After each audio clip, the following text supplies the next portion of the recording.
Welcome to the 80-20 Baseball Podcast. Strike! The 80-20 Coaching Masterclass. Our weekly get-together where coaches go from new to good and good to great. Mastering the fundamentals and the art of coaching.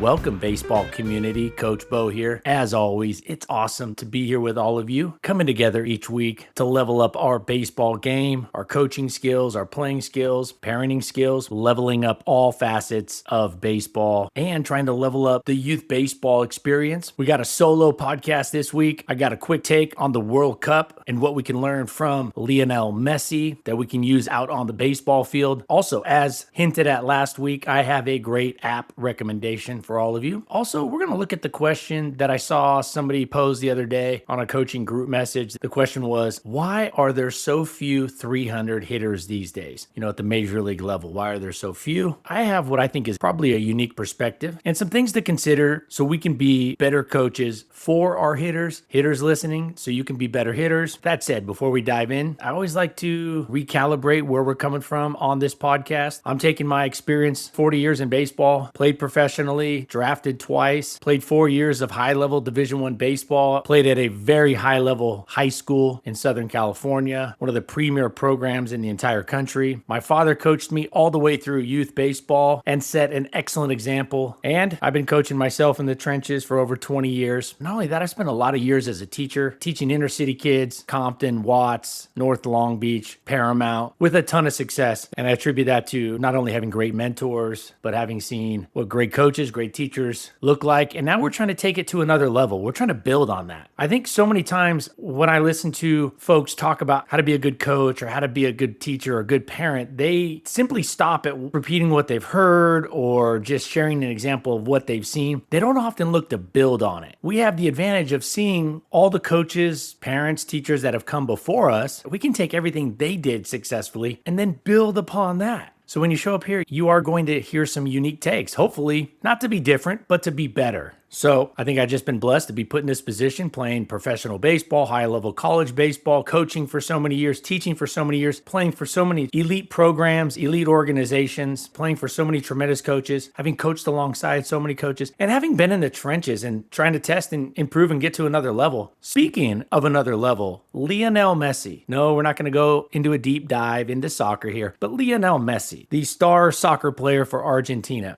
I don't often watch soccer, but when I do, it's usually a World Cup. Yeah, my wife and I, we dig the World Cup. I saw a 10-goal game the other day. I think the sweet spot for soccer would be like a 4-3 game. I'm only asking for about 7 goals a game. The 10-goal game could just be a bonus. With stoppage time, overtime, extra time, they're playing about 100-minute games. What's wrong with a goal about every 15 minutes? That said, I love the intricacies of sports, the passing, the defense, the goaltending, the strategy. So I don't need it to be pure scoring. Same thing for baseball. Some of the most fun I've had watching baseball or 2-1 games or even shutouts, watching that amazing pitching, spectacular defense. But nevertheless, Lionel Messi, when many of his teammates would start fuming and yelling at the ref, acting a fool, he stayed very calm. I know he's older, so maybe he's mellowed out, but nevertheless, I think he saves his energy for what's important. Even though he's the captain, even though he has more weight with the referees than all of his teammates combined, probably even his coach, I only saw him go up to the ref when he thought it really mattered. And even then, he never started yelling at the ref. His teammates would yell at the ref, scream at the ref. After they lost to Spain in the championship game, there was pushing, shoving. They were going after the other team. You didn't see Messi doing that. Now, Lionel Messi is as competitive as they come, but he kept his cool. Coaches, players, we can be uber competitive, but keep a cool, calm, collected nature. Be like Messi, not like a lot of the other over-the-top soccer players yelling at the ref at every other minute in the World Cup. I think he saves his energy for what's important. I think his old age has mellowed him out. And I noticed when he went to speak to the ref listened. He was literally the only player that the referee would not just shoo away, literally say, get out of here. In fact, the referee was giving yellow cards to players that were getting in his face. But when Lionel Messi got in his face or went to speak to him, you better believe that referee took the time and had a conversation with Lionel Messi. He gave Lionel Messi a thorough explanation as to why he made a call. Now, when Messi's teammates came over yelling and screaming, he just shooed him away. way. You want to build credibility with an umpire? I broke this down a couple years ago, an exact 2-step plan for how to handle bad calls. It literally eliminates the foolish behavior and the chances of looking like a fool, and it maximizes the chance that the umpire might actually change their call, which is very unlikely, but at least it maximizes that opportunity. All right. Other thing I saw, England went up 4-0. Going up 4-0 in soccer is like being up 20-0 in youth baseball, 4-0 at the World Cup level. In fact, I don't know if a team has ever won a World Cup game having given up 4 goals. So basically, you get 4 goals, you're not going to lose. But I didn't see France say, hey, take it easy on us. Stop running your offense, England. Take out your good players. France didn't feel bad for themselves. They just came back and made it a game. In fact, France scored 4 goals. They lost 6-4. But I liked France, how they came back. They battled back. They didn't go poor me. They didn't start fighting with the other team and being poor losers. They battled back with effort, strategy, and on the scoreboard. So, some things to learn from the World Cup. Oh, and if you didn't like watching the World Cup, you have to watch it in Spanish. Now, I learned a lot of Spanish playing pro ball. Some of my good buddies, Venezuelan, Dominican, Puerto Rican. I lived with 2 Puerto Ricans my first year of pro ball. They were my only roommates and only spoke Spanish. But even if you speak 0 English, besides hola and buenos dias and adios, next World Cup, watch the Telemundo. It is like next level. It's like Vince Scully, Marv Albert, John Madden, Pat Summerall. It's like next level. So anyways, I'll throw that in there. Now, speaking of great, here's a great app recommendation. It's called Whisper Memo. I'm not affiliated. I don't even know the people. Basically, what it does is it gives you a quick way to record a voice recording, a voice memo, and then it emails you that memo all polished up. Whisper Memo. You're out there on the field, an idea comes to you. Or during a game, you see a great play or great plays. You're out there at practice. You get an idea about how to make the drill better or what you want to practice next practice. Or you get these ideas, things pop up. Instead of writing them on a clipboard, instead of taking out your phone and typing it out, or worse, instead of forgetting it, you just quickly take out your phone, boom, hit record, talk into it, and then it polishes it up via AI and sends you an email with your recording all polished up, even titles it and things like that. What's even better is if you have an Apple Watch, you just click the complication on the screen of the Apple Watch and simply record into it. So you don't even need to take your phone out of your pocket. Think about this. During a game, every time you see a good play, you just touch your watch, or if you have to, your phone, and you just record a message of praise. And then after the game, you get home, you have these emails that show, you just copy and paste. You make a list with those emails of all the good things your team did. You can email it to all the parents and they can share it, or you have it ready to go. You just print it off for the next game, for the next practice, or if there's things you want to work with on an individual play or things you see, it just basically allows you to take coaching notes without having to stop. Not only that, it emails you so you don't forget that you have them, and it polishes them up. Now, if you're good at building apps, you can do this yourself. When you do it for yourself, you can use back-end things that are more free account type stuff because it's not a commercial app. Maybe you just get it during the season. It's really easy to use. It's called Whisper Memo. Again, I'm not affiliated, but I just thought, how can we be better coaches? Well, taking notes, not forgetting things, remembering praise. Having the clipboard with you at all times is just not always doable. So this allows you to not miss anything, not forget anything, yet have it in an organized spot, your inbox, later that day, or when you get a chance to go through it. Speaking of apps, I updated the Pitcher Score app, the 80/20 Baseball Pitcher Score app. You can get that on the App Store. Dynamic accuracy scoring. Make accuracy fun again. This app is the only app out there built to help coaches gamify pitching accuracy. It puts a number, it gives a score, it gives points for pitchers' accuracy based on the intended target, based on the count. And there's also a standard version for the lower levels of youth baseball, those entry levels for pitching. It's great for parents to give feedback to their kid that's a pitcher to track accuracy. This app would work great for high school coaches, absolutely works awesome for all the levels of youth baseball. There's an advanced mode and a standard mode. It starts with a fast-paced introduction video, and after that, it's just simply, it's all tap, it's all touch. If you're doing the advanced mode, whatever the intended target is, fastball away, in, down, middle, off the plate, inside,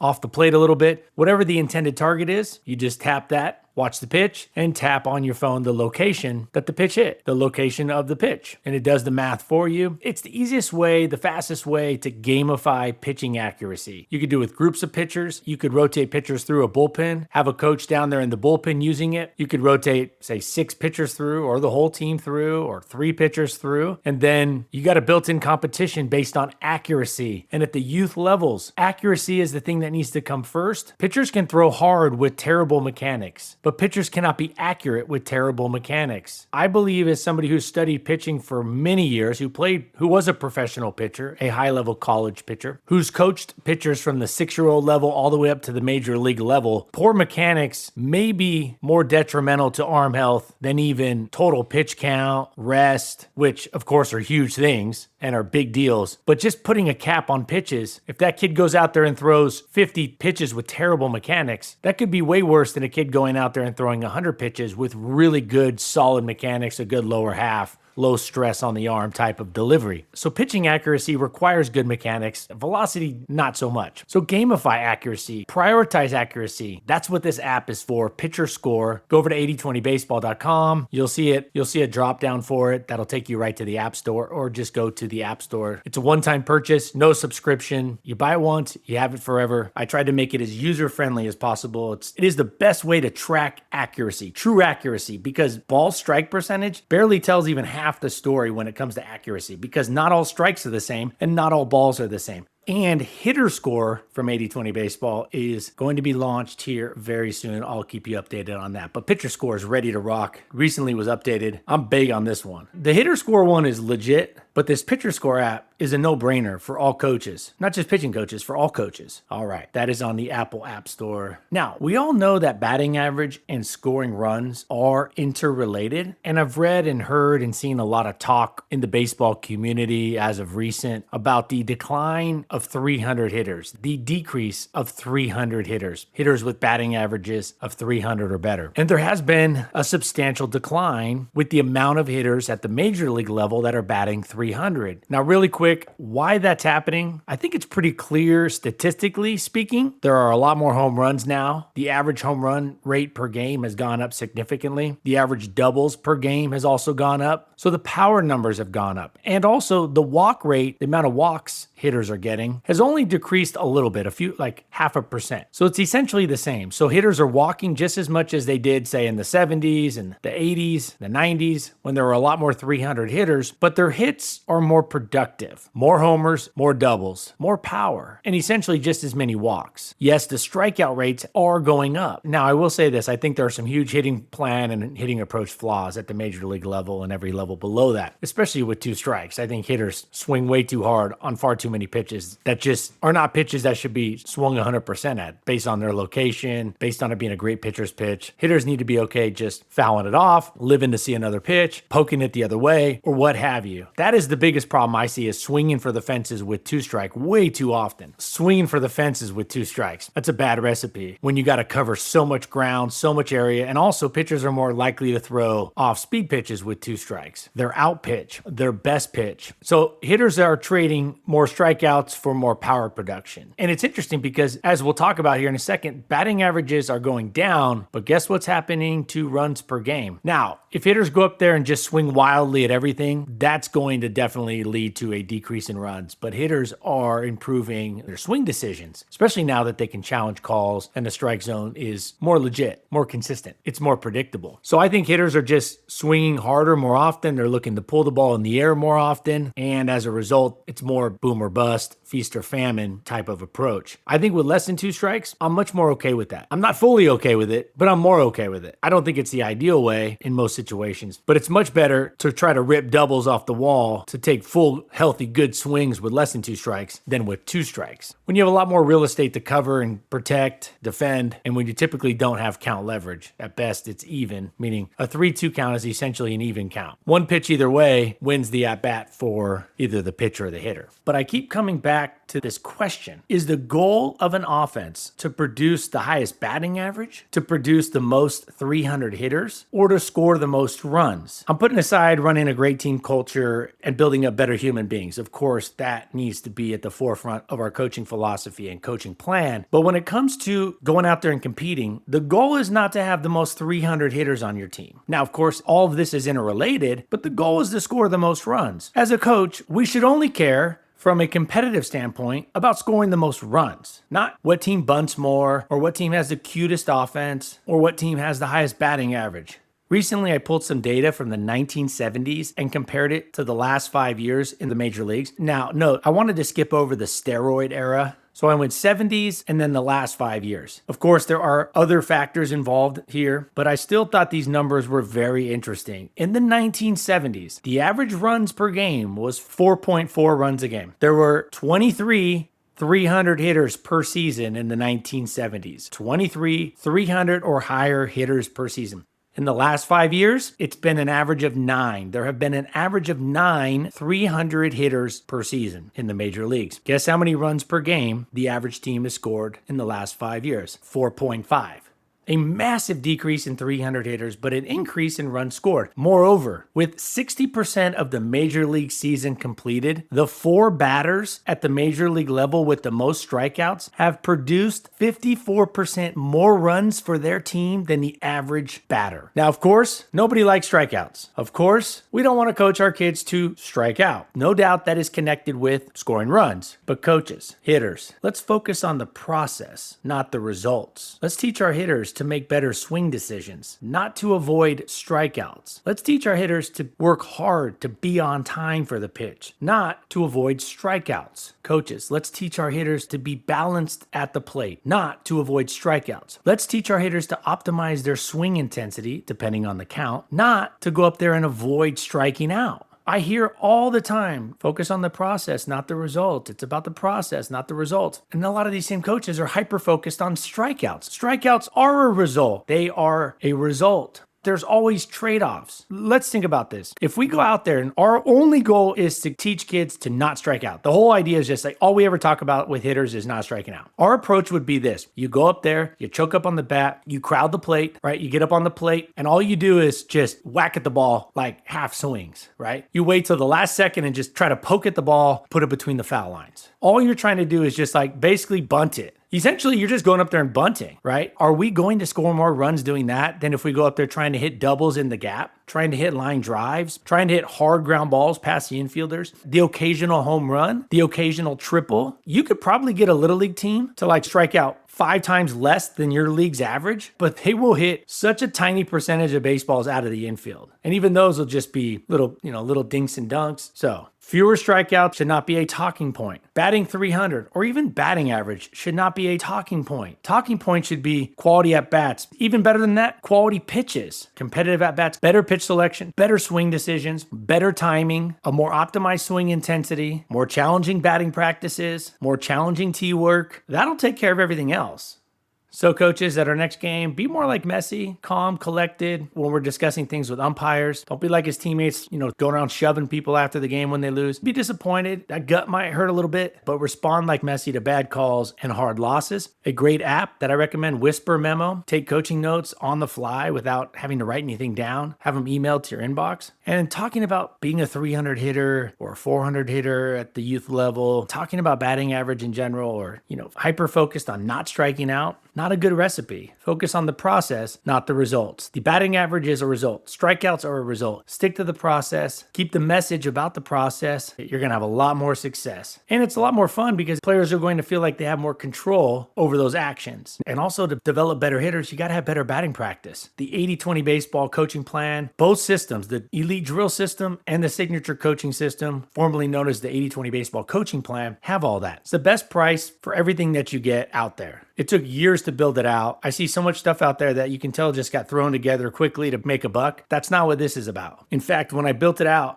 the whole time my goal was, even if you use just half of the 80-20 baseball coaching system, you're still going to get 2 to 3 times your money's worth out of it. You can have access to that in minutes and be implementing some of the things later today. It's right there on the homepage, 8020baseball.com. I literally tried to make the process as streamlined as possible. 8020baseball.com, right there on the homepage. Next week, should players play many different positions or should they specialize in one or a few positions? How should this be handled? And should there be a different approach for different levels? We're going to discuss this in next week's episode. New episodes coming out every Tuesday. Never an ad. We're almost to 350 episodes, not one single ad, and not even one paid plug. Best way to support 80-20 baseball and to support yourself, go over and get the baseball coaching system. There's the drill system if you don't want to spend as much. If you want to spend more, there's a signature system. With that said, we'll be back for next week's episode, better than ever. Until then, let's keep taking care of our health so we can be at our best for our families, our close friends, and like the late, great Tony Gwynn, go put it into play, take action. Y'all take care. Until next week, adios.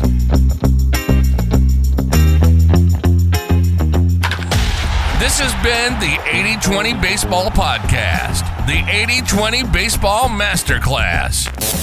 We got this. Now, let's take the field.